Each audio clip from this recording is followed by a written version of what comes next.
Buenos días. Hoy entonces vamos a continuar con la segunda parte de ácidos carboxílicos y derivados. En la primera clase nos centramos fundamentalmente en la descripción de los ácidos carboxílicos propiamente dicho, en cuanto a su estructura, sus propiedades físicas y fundamentalmente su reactividad. Hoy en la segunda parte vamos a trabajar sobre los derivados de ácido. Y cuando hablamos de los derivados de ácido, encontramos que todos ellos tienen la misma fórmula estructural. Y lo que cambia es este grupo I. De hecho, los ácidos carboxílicos tienen una estructura muy parecida en la cual el I es un grupo oxidrilo. Entonces, por reemplazo de ese grupo oxidrilo, vamos a tener los distintos derivados de ácido. Si reemplazamos el I por un halógeno, vamos a tener un haluro de acilo, ¿sí? Que podrá ser un cloruro de acilo, un bromuro de acilo, cualquier otro halógeno. Si reemplazamos ese I por un grupo similar al grupo acilo, tendremos un anhídrido. Si reemplazamos el I por un OR1, tendremos un éster.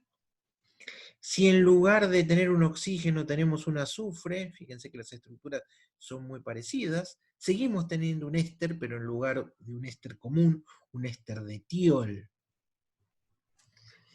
Y si el I es reemplazado por un NH2, tenemos una amida. Esos son un poco los derivados de ácido que vamos a abordar. En relación a su nomenclatura no los vamos a nombrar, ya ustedes saben nomenclatura y en la segunda clase del curso, en la parte práctica, vieron cómo nombrar todos los compuestos orgánicos.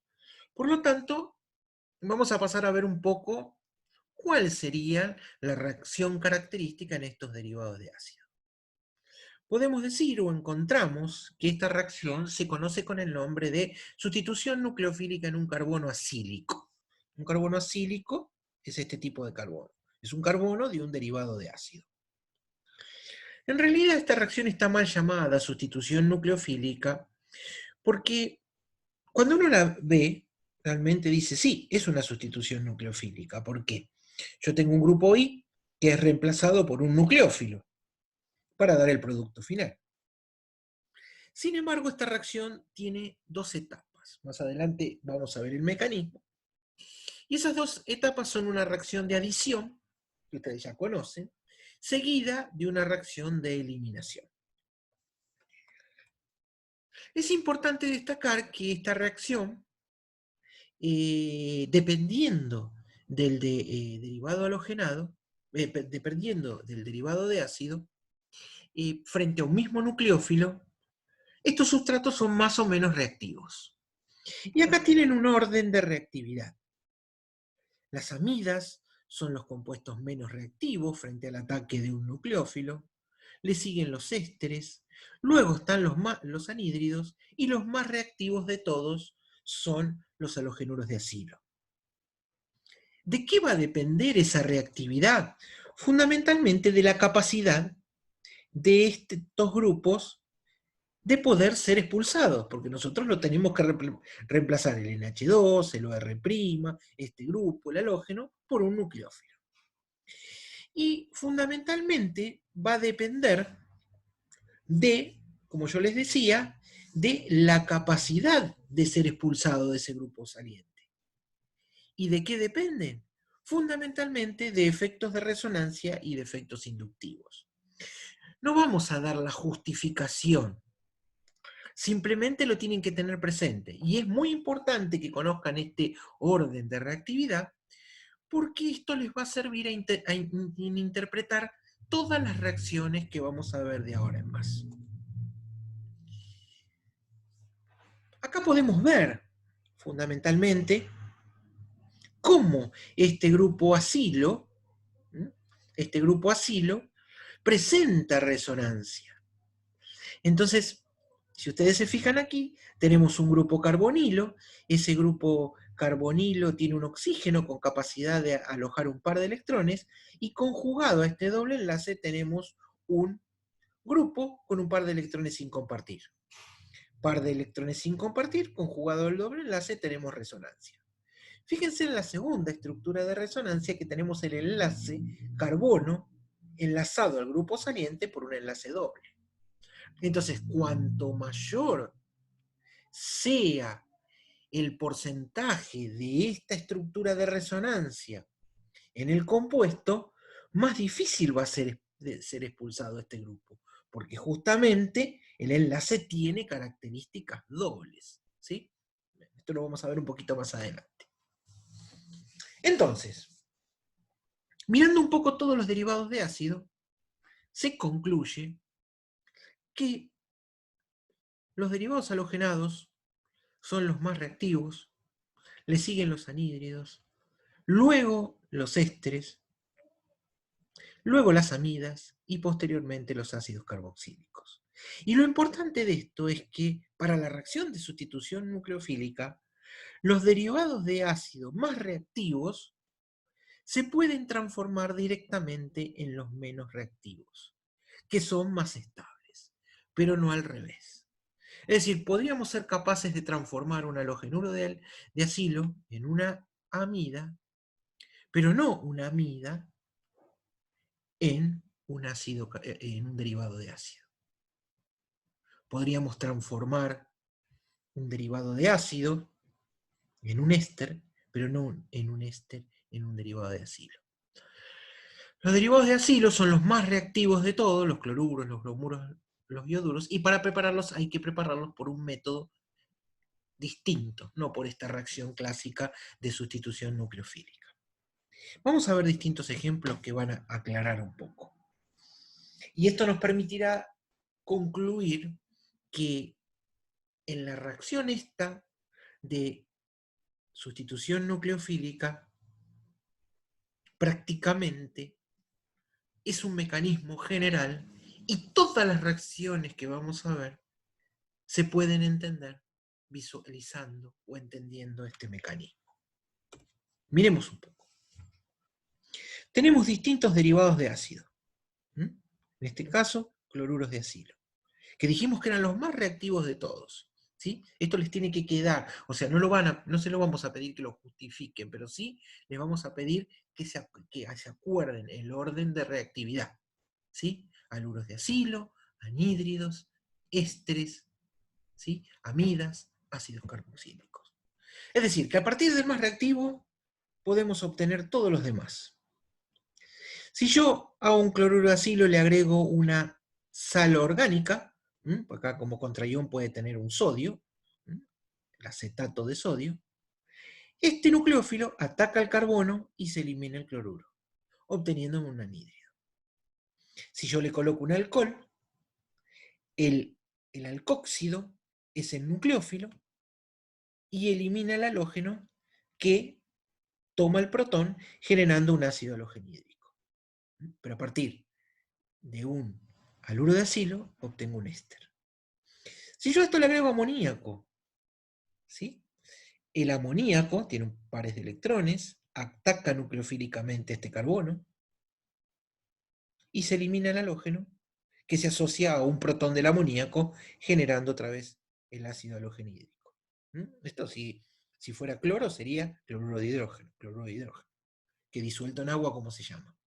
Ácido clorhídrico. Bueno, otro derivado de ácido, por reacción con agua. El agua es un nucleófilo, el halógeno es expulsado captando un protón del agua y se genera un ácido.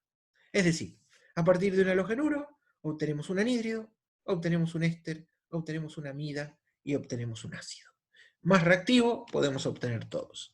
A partir del anhídrido no vamos a poder obtener el halogenuro de acilo, porque es el más reactivo de todos. Pero sí, si lo hacemos reaccionar con un alcohol, obtendremos un éster. Si lo hacemos reaccionar con agua, obtendremos un ácido. Y si lo hacemos reaccionar con amoníaco, obtendremos una amida. ¿Sí? Las reacciones son todas iguales. Son reacciones de sustitución. Que en realidad vamos a ver que son adición-eliminación. Fíjense acá, un éster con un oxidrilo da un ácido, que como está en medio alcalino, está como carboxilato. Con agua, un ácido. Con un alcohol, un éster. ¿Sí?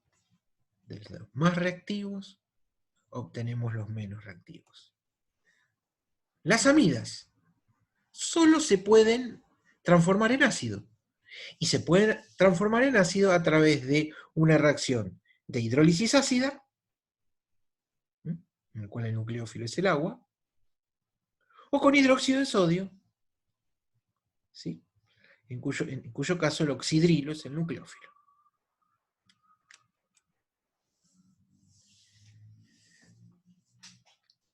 Ahora vamos a ver el mecanismo. Y lo que les tiene que quedar muy claro es que esta reactividad relativa de los halogenuros de los derivados de ácido se debe fundamentalmente a la facilidad de expulsión de este grupo.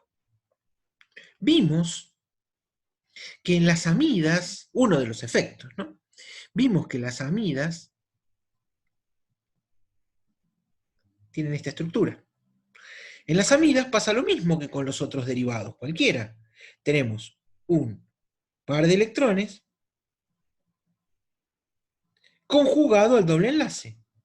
Por lo tanto, este par de electrones puede venir hacia acá y generar esta estructura de resonancia, que está doblemente cargada.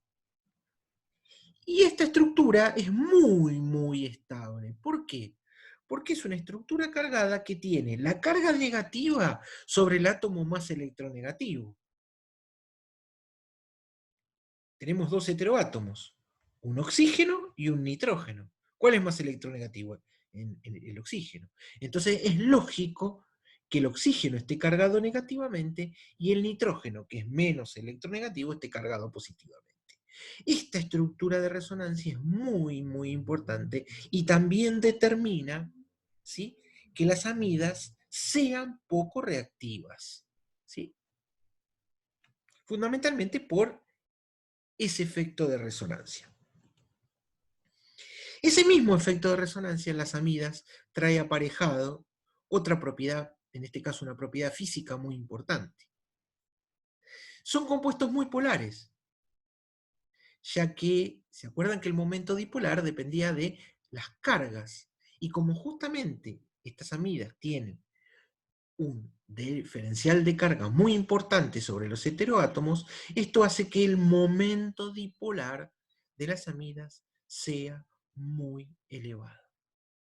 Y otra propiedad interesante es que lo podemos ver de la representación anterior, fíjense este par, un par sobre el nitrógeno. Uno podría decir que este compuesto es básico, como una amina común. Pero lo que ocurre, fundamentalmente, es que como este par se deslocaliza hacia acá, ya no está más.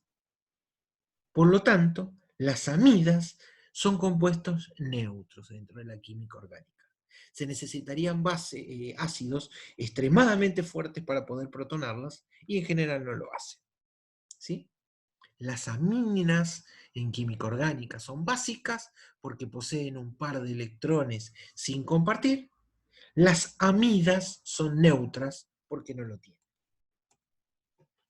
Vayamos ya, para redondear un poco este tema, a estudiar un poco este mecanismo que venimos diciendo hasta ahora, que es un mecanismo de sustitución nucleofílica en el carbono acílico, y que en realidad no es un mecanismo de sustitución nucleofílica, sino que son dos etapas consecutivas que dan como resultado una sustitución. ¿Cómo sería ese mecanismo? En una primera etapa, el nucleófilo ataca al carbono. Este carbono, si se acuerdan, por efecto inductivo y por efecto de resonancia, está polarizado. Diferencial de carga negativa, diferencial de carga positiva. Por lo tanto, el nucleófilo viene y ataca este carbono. Es muy parecido a la adición nucleofílica que se producía en compuestos carbonílicos.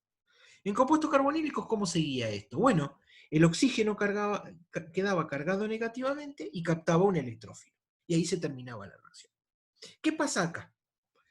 Nosotros acá tenemos un grupo saliente que tiene una buena tendencia, en general son átomos electronegativos, a llevarse una carga con él, ¿sí? Un par de electrones. Entonces se puede producir la ruptura de este enlace. ¿Cómo se hace esto? Bueno, los pares de electrones sobre el oxígeno restablecen el doble enlace carbono-oxígeno y se expulsa el grupo saliente.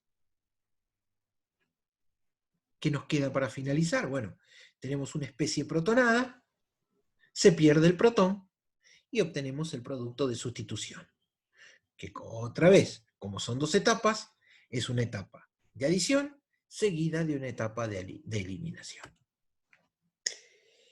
Este mecanismo, igual que en compuestos carbonílicos, uno lo podría ejemplificar con dos variantes. En los casos en que el nucleófilo es débil y debemos agregar un catalizador para activar el grupo carbonilo, que se da en la hidrólisis ácida de las amidas, la hidrólisis ácida de una amida da un ácido carboxílico, ¿sí? Y amonio. Entonces vamos a tratar de entender un poquito ese mecanismo. El nucleófilo es débil. Como es débil, lo tenemos que activar. ¿Qué tenemos que hacer? Agregarle un catalizador ácido. Ese catalizador ácido protona el oxígeno. ¿Se acuerdan que esta estructura tiene una estructura de resonancia, que acá no está presentada, en la cual el par electrónico de aquí va hacia el oxígeno, y la carga positiva me queda centrada sobre el carbono, es decir, aumento la electrofilia, ¿sí?, del carbono. Acá tengo un diferencial de carga, acá tengo una carga positiva, cuando lo activé con el medio ácido. Entonces el agua, que es débil, ataca ese carbono positivo, ¿sí? Si ataca acá, se forma un enlace, y este doble enlace tiene que desaparecer. ¿En qué forma? Un par de electrones del doble enlace va hacia el oxígeno. ¿Dónde me queda la carga positiva inicialmente? Y bueno, el oxígeno está unido a tres cosas, a dos protones y al compuesto, por lo tanto, la carga positiva está sobre el carbono. En realidad, ese protón es ácido y puede desprenderse con facilidad.